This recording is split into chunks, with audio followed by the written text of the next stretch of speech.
Olá, seja bem-vindo ao curso de formação de mediadores de leitura. Nesta videoaula, vamos discutir a relação entre leitura e cultura. Vamos compreender que a cultura é uma forma de entender o mundo e de nos entender dentro dele. E vamos perceber como as práticas leitoras são importantes nesse processo.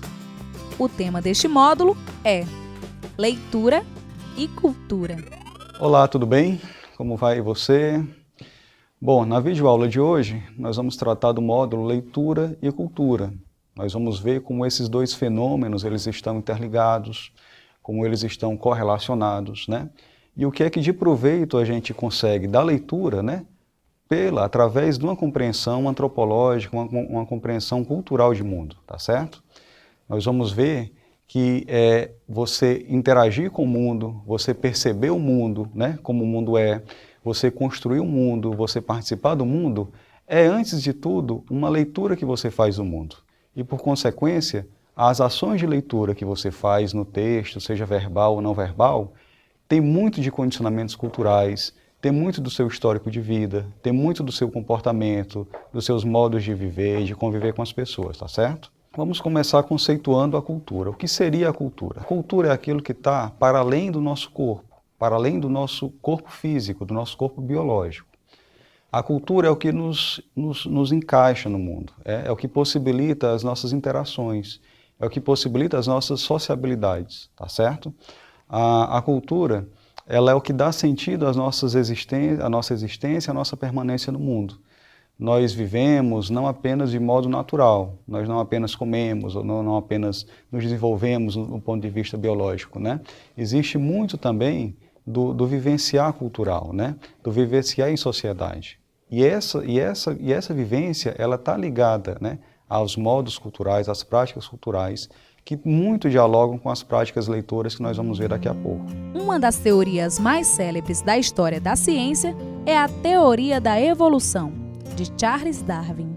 Essa teoria, além de revolucionar o mundo da ciência, também influenciou o mundo da cultura. Mas essa teoria trouxe problemas à compreensão da cultura. As espécies animais evoluem, mas as culturas apenas se comportam conforme construíram seus significados. Assim, é errado dizer que a cultura é evoluída em relação à outra. Todas são igualmente importantes. A cultura nasce numa época moderna, digamos assim, na época moderna, né? Entre o século XVIII e o século XIX. E nessa época, o que havia, né, de pensamento, né, o que regrava o pensamento do homem, o que movimentava a ciência, era a percepção natural de mundo, né? Era a compreensão natural de mundo. Era aquilo, o homem era regido através de leis físicas, leis gerais, leis universais, né? Leis matemáticas, né? Então, essa compreensão, né, que já era absoluta no modo de pensar naquela época, ela acabou condicionando o primeiro conceito de cultura, né? Os primeiros conceitos de cultura, eles eram deterministas, né?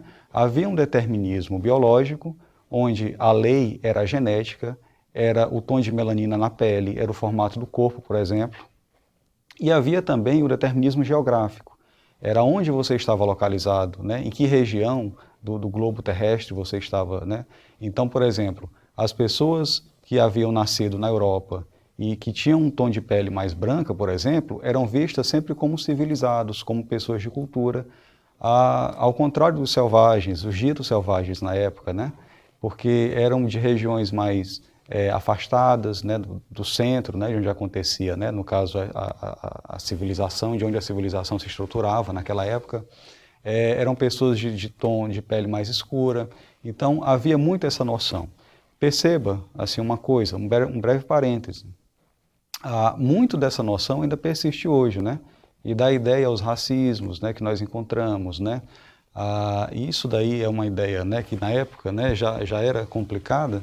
Imagine hoje você manter uma ideia dessa, né? O conceito de cultura que nós defendemos aqui, que nós trazemos no módulo Leitura e Cultura, é um conceito da produção de sentido, né? É a cultura como produção de sentido, como texto de significados, como diz Clifford Geertz, né? Que é quem embasa, né? No caso, essa teoria. É importante falar também que nessa época onde a cultura nasceu, havia muito essa noção, como herda de uma noção da biologia, né? Como herda de uma compreensão biológica, naturalística, natural de mundo, havia muita noção de progresso, de caminhar, né? Então, assim, lembre aquele quadro, né? Aquele quadro famoso que mostra o primata sendo desenvolvido até o homem ali moderno e tudo. Assim é a Constituição, era a compreensão de cultura na época, né? E é importante perceber que a cultura é vista como um significado, como produção de sentido, como aquilo que acontece no cotidiano, ela vai exatamente de contra essa percepção, porque ela percebe que as diferenças existem, né? Claro, é natural, a realidade, a nossa realidade é complexa, o nosso cotidiano é complexo, mas cada cultura, cada manifestação cultural, ela vai ter a sua importância, né? E ela vai ter, digamos assim, um modo, embora muito próprio, mas muito parecido, né? Todas vão construir significados, todas vão construir sentidos, né, para a sua própria existência. A cultura é o processo de criação desse algo. A invenção, a criação simbólica, o sentido criado pelos seres humanos que vão dar vida simbólica e real ao que antes não existia, porque nada se sabia. Na cultura humana, o algo está nos gestos, nos sons, na visão e em todos os sentidos humanos. São exemplos desse algo o choro, o silêncio, o olhar e tudo mais que gere sentido, sensação, significado, leituras. O nada é uma ausência de interação. É quando não existe um sentido para algo, digamos assim. É quando você se depara diante de alguma coisa que você não consegue explicar, que você não consegue compreender. É uma ausência de fato de sentido, né? Quando o homem encontra esse algo, encontra esse nada, ele não permanece quieto, ele interage, né? Ele interfere e ele cria sentidos, né? Não necessariamente um sentido de uma cartilha, um sentido de uma gramática, um sentido de algo,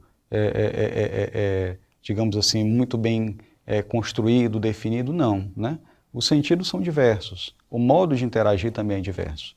Eu vou dar um exemplo que pode clarear, né, essa noção do que significa, do que seria o nada e do que seria o algo. Imagine você, um pai ou uma mãe de primeira viagem, e você está diante de um bebê e ele começa a chorar, tá certo? Você não sabe o significado daquele choro, você não sabe qual a necessidade está demandando esse choro. Para você, naquele momento, aquele choro sem significado é um nada, ele é um choro vazio de significado. Você não sabe determinar que significado é aquele. A partir do momento em que você consegue interagir com o bebê e com os outros, com outras pessoas, a partir do momento que você vai adquirindo informações, você consegue atribuir sentidos àquele choro, você consegue atribuir significados. Então você vai perceber que um choro mais agudo, por exemplo, significa uma cólica. Um choro de outra forma vai significar uma vontade dele de se alimentar, de mamar, enfim. Então você consegue criar uma linguagem em torno do que antes era um nada, do que antes era um medo, do que antes era um mistério, né? Nesta parte da aula, vamos conhecer os principais aspectos do conceito de cultura com o qual trabalhamos no módulo. A vida em sociedade ela é complexa, né? O exemplo do bebê, ele clareia essa ideia do nada e do algo. Mas na medida em que você interage com o bebê, usando o exemplo, né, da sessão anterior, outros tipos de interações estão acontecendo, né?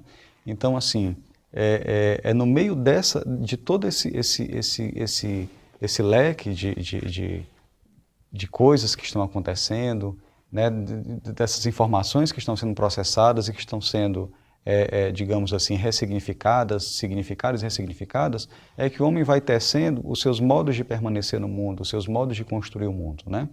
O professor Tadeu Feitosa, ao escrever o módulo, ele traz as categorias, né? Ele coloca 6 categorias, né, que ele atribui como pilares da cultura ou como modos da cultura pelas quais a cultura se manifesta. Ele fala do imaginário, ele fala da tradição, ele fala da memória, ele fala do cotidiano, ele fala da história e ele fala do patrimônio. Qual a relação entre cultura e leitura? Vamos entender que ambas ajudam a construir os significados do mundo em que vivemos. Como foi dito no início, cultura e leitura são fenômenos que se entrelaçam, né? Um está dependendo do outro, um se manifesta no outro. É pela cultura que nós escrevemos o mundo, mas é também a lente pela qual nós lemos o mundo, né? Todos os sentidos que nos aparecem, aquilo que nós fazemos, como nós somos interpretados, como nós interpretamos o mundo, as coisas do mundo, as pessoas, os hábitos, os costumes, os gostos, as produções, enfim, tudo isso é forma de ler o mundo. E é interessante uma coisa, quando você tem essa compreensão antropológica ou cultural de mundo, a sua leitura se torna mais democrática, ela se torna mais tolerante, digamos assim, às diferenças. Ela se torna mais inclusiva, porque o mundo é complexo. O mundo não é nunca apenas o nosso ponto de vista, muito pelo contrário. Quando a gente pensa o mundo a partir somente do nosso ponto de vista, é uma manifestação cultural. Os sentidos que nós damos, né, o sentido que nós atribuímos ao mundo, é também os sentidos pelos quais nós lemos, né? Também são indícios pelos quais nós lemos o mundo. No texto tem uma expressão muito interessante, práticas leitoras. O que é a prática leitora? A prática leitora ela tem dois perfis, né? Ela tem dois movimentos que acontecem, né? Ao mesmo tempo uma prática social, é aquilo que nasce da minha relação com o mundo, da minha relação socialmente falando, digamos assim, das crenças que eu tenho, né? Então, assim, a minha leitura está condicionada por essas práticas que são anteriores, né? E que está anterior do ponto de vista didático, porque elas acontecem simultaneamente. É como eu digo, né? Quando você interage, quando você interpreta alguma coisa, você está fazendo uma leitura antropológica de mundo, digamos assim. Mas a prática leitura tem um outro viés, né? É o viés da transformação. E é muito importante que se fale isso. Quando você lê, você não só se transforma do ponto de vista cognitivo, você não só adquire novos conhecimentos, você não só, digamos assim, progride na vida. Não. Você se transforma do ponto de vista social. Você entra em contato com outras culturas. Você entra em contato com as diferenças. Isso é muito importante, né? Então, a prática leitora, ela é esse caminho duplo, né? Ela é tanto aquilo pelo qual eu atribuo sentidos através de uma interpretação, digamos assim, de mundo, como também é o modo como eu me condiciono a esse mundo. Porque, assim, nós fazemos parte do mundo, nós não somos seres extraterrestres, né? Nós somos, digamos assim, criaturas das nossas próprias ações. É como o próprio Goethe fala, né? Quando ele diz, ele tem uma citação que é bem clássica, o homem é um animal amarrado a teias de significados que ele tece, mas não é só isso. Ele se encontra profundamente amarrado a essas teias. Assim, se não é uma teia em questão, são outras, né? Porque a teia é a ideia da complexidade de significados do mundo. Você não se sustenta apenas por um tipo de fio, né? Não é apenas uma cordinha que está ali segurando, são vários fios que você mesmo está tecendo.